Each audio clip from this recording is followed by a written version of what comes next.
I love systems for a very different reason for what a lot of people think. What happens is I've fallen in love with what systems bring.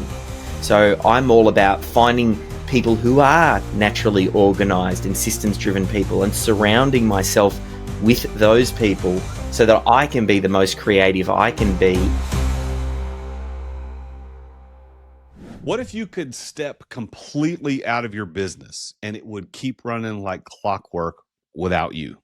Well, today's guest not only did it, he's teaching thousands of entrepreneurs to do the same. And if that message sounds familiar to you because that's what I talk about, thank you, because you know that's what I talk about. As the founder of the Exeter Club, this is what I do here in the US.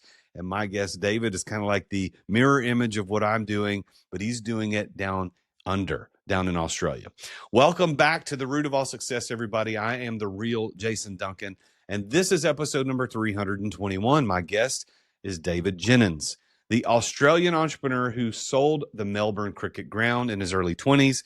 He systemized himself out of his own digital agency, and now he's helping business owners worldwide escape the grind through his Systemology framework. And if you're watching this on video, this is his original book, Systemology. We're going to talk about the exciting new book that he's got coming out today. Well, actually, it will have been a few weeks prior to the recording release of this, but he teaches the Systemology framework, and his mission is to free founders from daily operations so they can grow their businesses without burning out. Again, sounds very familiar for those familiar with me. He's an author, he's a keynote speaker, he's the host of the Business Processes Simplified podcast. David Jenyns, welcome to the Root of All Success. Hey, Jason, an absolute pleasure to be here. Well, we're very glad that you're here, and it's always interesting. We love having people with accents on the show. I know I have an accent to you, but like you have an accent to most of my listeners. The gentleman who was on my show last episode, he's from Manchester, England. So I'm digging all the cool English accents we've got today. So, well, David, as we get started, take us back to your early 20s. You sold the Melbourne Cricket Ground, and that's not a sentence most entrepreneurs can say. Like, I don't even understand what that means. So how in the world did that happen, and what does that mean? So the Melbourne Cricket Ground is our biggest sporting stadium here in Australia, and we're a little bit sporting mad. It's almost like it's the church of sport here in Australia, the MCG. And I just read a book called The 1 Minute Millionaire, and it told the story about this guy who sold the Brooklyn Bridge, and they were doing renovations. He got his hands on a bunch of the discarded wood, wrote up a press release, chopped up the wood into little pieces, and then basically sold off the Brooklyn Bridge. So I read this story, drove past the MCG. They had a big hole in one side of the stadium because they were rebuilding one of the stands, and I pretty much just replicated the idea. I got my hands on a whole bunch of discarded wood that they were using, very, very iconic green seating. I chopped it up into little pieces and went down to Officeworks, which is like our Office Max, and I got certificate paper and stuck little pieces of wood to the certificate paper, and then I wrote a press release. Melbourne man sells the MCG for $24.95, and the media loved it. I got on TV, radio, newspapers, and the story pretty much went viral around Australia, and that's how I sold the Melbourne Cricket Ground. Well, before Systemology, you also ran Melbourne SEO services. So what was the moment that you realized that you could actually remove yourself from the business and it wouldn't fall apart? It happened when I found out we were pregnant. I had been stuck in that business probably for about 10 years. And then I thought, I don't want to be that dad who's always too busy. We're going to have kids, and I'm doing 70, 80-hour work weeks. So I thought, enough's enough. Something needs to change. And I went on a real determined search to remove myself. And really just through trial and error and grinding it out and looking at a lot of the methodologies out there, I managed to find someone in the business who'd really step into the leadership role. We spent 9 to 12 months heavily focusing in on capturing best practice and SOPs. And that was a big part of how I was then able to step out. And then I just was forced to do it because we had the birth of our son. I was taking some time out. And I ended up taking a full year off after his birth. And that's when I kind of said, what do I really want to do here? And that's when I realized, hang on, I've kind of fallen out of love and lost the passion for the digital agency work. And I had someone else running that business at the time. So I thought, you know what? I'm going to follow what makes my heart sing. And then that's kind of what led me to Systemology. Were there any personal pain points in running that agency that became the seed for creating Systemology as a method? Mm. With the digital agency, got to work with a lot of business owners and saw these recurring themes. And I mean, really, I built Systemology as the solution and the business that I wanted when I was looking for how do I systemize my business. There's a lot of talk around why systems. I feel like that topic is really well talked out. We all agree businesses operate better when they're driven by systems. But it's really the how to. So I found a lot of the businesses were frustrated, unorganized, overwhelmed, spreading themselves too thin, uh, reaching a ceiling on their growth because they were very key person dependent. And a lot of these telltale signs that someone is very much trapped in their business where they're more of an employee of a business they own. And I kept on seeing those recurring themes with all of these businesses, and I saw it for myself. And that was like, hang on, this problem hasn't been addressed very well. So a lot of entrepreneurs, as you well know, resist putting systems in place because they think it will stifle creativity or flexibility, or it'll remove them too far from the pulse of what's happening. So how do you overcome that mindset? I also had that same belief because in that digital agency, we had a video production business, and that's a very creative line of work. I mean, you're creating works of art. And I remember, like, I'm not a videographer. This was actually one of the ways that I had these big insights. I'm not a videographer, which means I can't hop on the tools.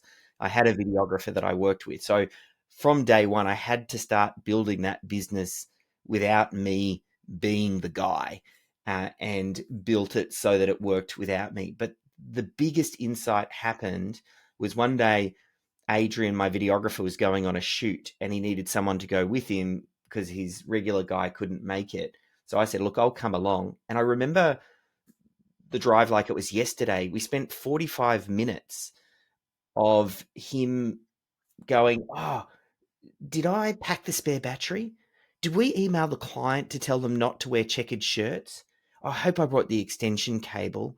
Uh, uh, have we got a run sheet? Like, we spent 45 minutes talking about stuff that just should have been handled by systems. So at the end of that shoot, I said to him, look, we're going to have a pre-shoot checklist. And next time you're going to do this the night before so that everything's done. So we get back to the studio the next day. We put that into place. About 6 months later, I go on another shoot with him. And the discussion we had in the car couldn't be more different. We were talking about how he wanted to get the emotion in the video and what sort of response he wanted the actors to take and what the story arc was and what were the visuals. And it made me realize systems don't remove creativity. They actually create the space for creativity, because now you don't have to fill your brain with all of the stuff that should be handled and just the functional stuff of running business. All of that gets handled by a system, which then creates space, which then allows your team members to do their best, highest value work, which oftentimes can be quite creative. What's the toughest system that you ever had to implement in your own business, and why do you think it was so difficult? The toughest one was something that we've just recently uncovered, and it was the system for unfollowed systems. So, what do you do when someone doesn't follow a process? Because I am Mr. Nice Guy, and with a lot of my team members, especially when we started changing to this systemized way of doing business and we started to change the culture, I would always give my team one more chance. Oh, Joe's been with me for the past 10 years, and I know he doesn't quite follow the process and enter the details into the CRM like he should, or follow up when he should. But, he's been with me since day dot. Joe, one more shot. Let's get it right next time. And it would be forever sending this signal to the team that we don't really value and care about systems enough because some team members are above the law. And the system for not following systems has been a new way where we kind of go, oh, well, we got a system for doing that. Like if you don't follow a process, here's how we escalate, here's how we address it, and here's what happens if you don't follow the process. It's been a bit of a game changer, but it was challenging for me to put into place. Because I don't know, I thought I was helping team members, but I was kind of eroding the culture. Well, you've gone from founder to author to global community builder. So how does your role as the systems guy evolve as your audience and your impact grows? I realized early on that I love systems for a very different reason for what a lot of people think. I don't actually like documenting process. I don't like writing out checklists. It's not something that I enjoy. And I know a lot of business owners are like that. What happens is I've fallen in love with what systems bring.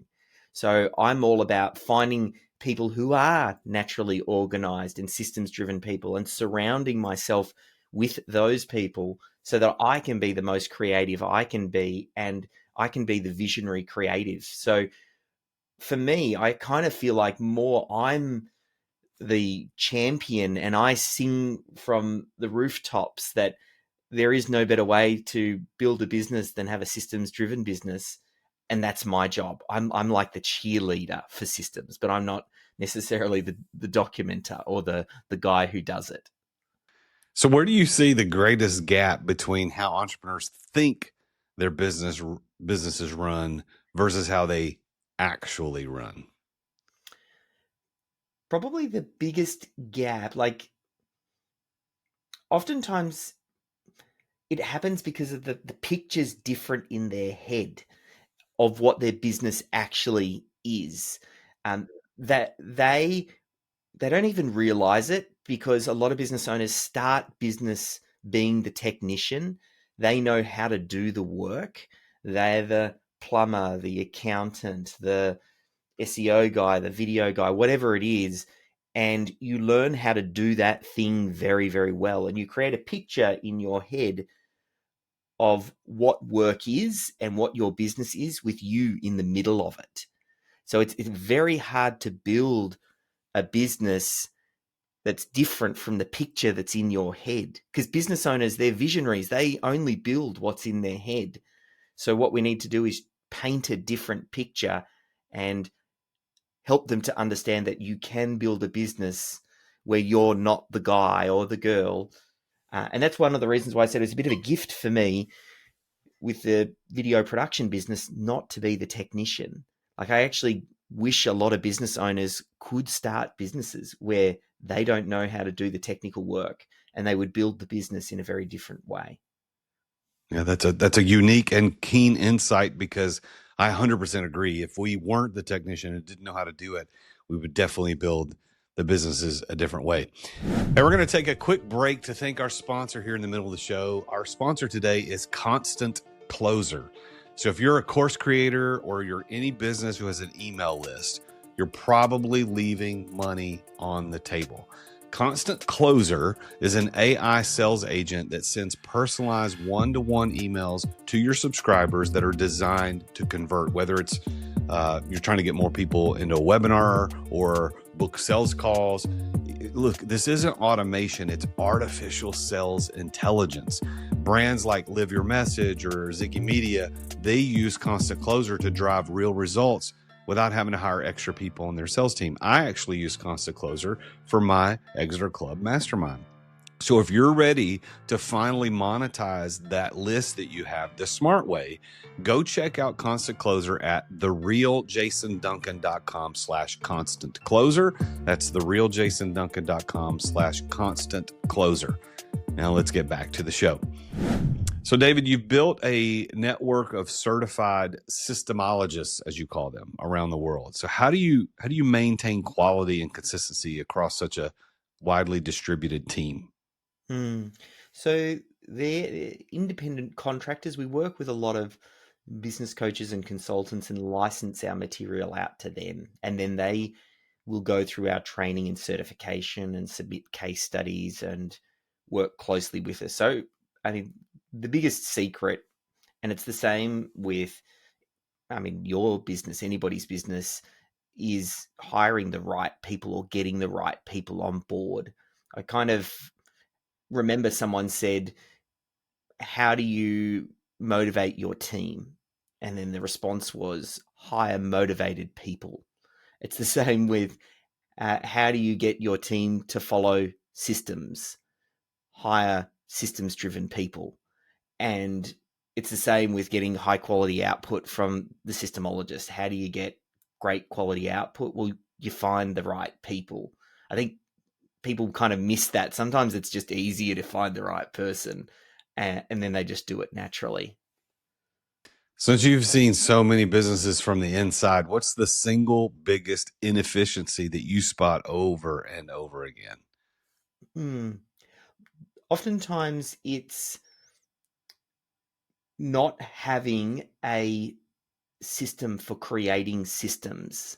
So it's they are reinventing certain tasks every time that they do it. So they might be answering the same client question they've answered hundreds of times before, but they're answering it unique and off the cuff in that moment.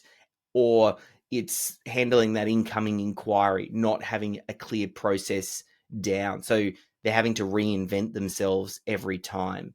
So just by getting good at capturing best process and making it repeatable, that's almost like the meta skill. Like that, it's the coffee table book about coffee tables. It's the system to create systems. If you dial that in, it just becomes a force multiplier throughout your business. Is this something you address in your latest book? Yes. So the first book, Systemology, we talk about the system for creating systems, and then the new book, Systems Champion, we rework it because a lot has changed since the first book came out with AI. So now it's never been easier to document best practice. It can be as simple as recording someone doing the task on Loom or Zoom, transcribing it, feeding it into ChatGPT, and very quickly drafting up a process. So we go through the system for creating systems 2.0, which is, now with added AI, because it's, again, there's no excuse anymore. That used to be the biggest friction point when it came to systemizing, and now that's been removed. Like, I mean, a process that used to take 2 or 3 hours to document is done at the speed of AI. So it's done in 60 seconds just after you load your video in. So it's such an important time to be systemizing right now. Show everybody a copy of your book for those that are watching this, and tell a little bit about this, because it's coming out the day we're recording this is the actual release date Yes. of this, but this is set to release a couple of weeks after the fact. So tell everybody about the book. I am super excited about this one. Systems Champion builds upon everything that I've learnt and working with business owners after the release of Systemology. The first book spoke to the business owner on, here's a system to systemize your business. The second book is written for the team member who helps the business owner roll this out, because the business owner is more often than not a visionary creative who doesn't see themselves as a systems person, who's time poor, and who is not the best person to be documenting process. They need a systems champion. And it's the common element that I've found working with, if I look at all of our most successful clients, those that smash it out of the park versus those that don't, it's the systems champion, those that have someone dedicated to this role who consistently chips away at capturing best practice and incorporating and leveraging AI. It's just a game changer. So I wrote a book for that team member. And yeah, it's today's a little bit special for me, which makes this episode special because this is the first podcast that I'm getting to talk about it having been released. Like it's literally just gone live on Amazon. Love it. Love it. We'll go check it out. It's called Systems Champion. And you can find this on Amazon. You can also find Systemology there on Amazon. And it's David Jenyns. I'll spell his last name is Jenyns, Jenyns. So you can go check that out. So David, next question for you. What do you believe is your one key that has unlocked success for you more than anything else? The main thing is persistence. It's something that just keeps coming up, that consistently persistent. So I just keep going at something until I break through. Like that persistence wins over resistance and consistently doing it. And I feel like process fits hand in glove with that because the consistency comes from process and getting very clear. And all I see is process is just a documented habit that you would like to make a true habit, and you follow that documented process until you internalize it. So it's yeah, that's why it sort of for me goes real hand in glove. But that consistency, persistence, I think is key. How do you personally define the word success? For me, it's freedom of choice, especially when I think about business owners. Business owners don't have the choice where they can work or not. I really don't care if business owners work in it, on it, out of it, not at all. Like they need the freedom to choose. Most business owners are stuck in the day to day grind. So for me, um, success is all about freedom of choice. Based on that definition, do you consider yourself successful? Yeah, yeah. I'm able to work on a worthy goal, something that I'm really passionate about for a community, business owners that I really care about. I'm rewarded well for doing it, and I have the choice on how I want to work on it and in it. And like it's just, yeah, it's something that I really enjoy doing. So yeah, rock and roll. Congratulations. What would you say to the audience? It's mostly entrepreneurs. What is your best piece of advice for entrepreneurs? I'll borrow from something Jim Rohn said. I remember hearing him on one of those old tape sets many moons ago, which was to work harder on yourself than you do on your job. That always just burned in my brain. So just consistently getting better and moving closer, I think is probably some of the best advice. It kind of goes with that whole idea of persistence too. You had the opportunity to work with Michael Gerber, the author of The E-Myth. And for those that are listening, if you haven't read The E-Myth, that's probably prerequisite for reading David's books or my books. Like you got to, it's one of the classics in business about this idea of in the business versus on the business. And he even wrote the foreword to your first book, Systemology. What was it like working with Michael Gerber, and what's a big lesson you learned from him? I had two really big things stand out for me that have shaped me. I mean, it was an amazing opportunity to work on this dream project with him and just watch his name open doors. He was launching a book called Beyond the E-Myth, the last one in his E-Myth series, and I was helping him with the launch of that.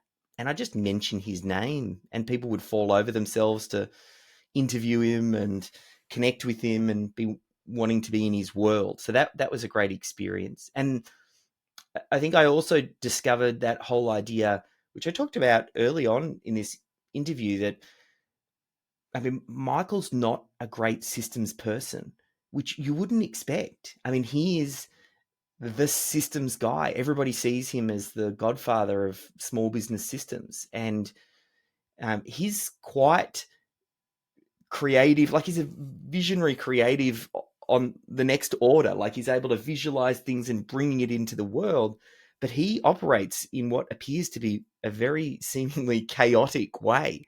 But he's recognized, he's surrounded himself in a world of extremely systemized people, and it enables him to create and deliver to a very high standard because of that. So that for me made me realize, hang on, you don't have to be a systems driven founder to own a systems driven business. You've just got to respect the systems. So that was a big one. And then the last bit of advice he gave me was after I sent him the preview copy of Systemology. He said, look, absolutely love the book. One thing I want you to make sure you always let business owners know is you can't let them off the hook. He said Systemology, and maybe even Systems Champion to a certain extent, makes it sound like the system champion's going to do everything and the business owner can just kick back and not do anything. And he's like, it doesn't work like that. The business owner must lead this. They need to send the signal to the team that this is important. They might not be the person writing the process and meeting with the team and rolling up their sleeves and doing that, but they've got to lead from the front. So don't let the business owner off the hook. If you want to build a systems driven business, you've got to go after it. That's a great piece of advice from a wise man for sure. All right, as we get ready to close our conversation today, I've got 3 high energy, rapid fire questions for you today. Are you ready? Yeah, let's do it. All right, what's the favorite system you have in your personal life? My pre-holiday packing checklist. So before I go on a holiday, I have a big list of things that I go through. Have I got this? Have I got that? Have I got this? Have I got that? So I don't get to the airport and go, oh, did I pack my toothbrush? Like I want to be dreaming about where we're going on holiday, not thinking if I brought my toothbrush. The first hour of every car trip with my wife, there is at least 2 moments where either she or I will go, oh, no, I got it. That's just how it goes every time we go on a car trip. All right, second question. What's the biggest business bottleneck that you have ever solved for a client? The biggest bottleneck, it's always the business owner. Like the business owner first recognizing that they are the bottleneck. That's probably the first of the first, and then we work to get them out of the way. One business tool you can't live without. I can't live without. I would say we use a platform called System Hub to store our SOPs, and I couldn't live without it. It's the brain of our business. And is that the tool that you created? Yeah, so systemhub.com, and it's just a home to store those SOPs for your team to be able to tap into. And it's now become so valuable because it captures all of the IP. I used to worry early on in my career before the digital agency stuff that if one of my key team members left, half the knowledge would walk out the door with them.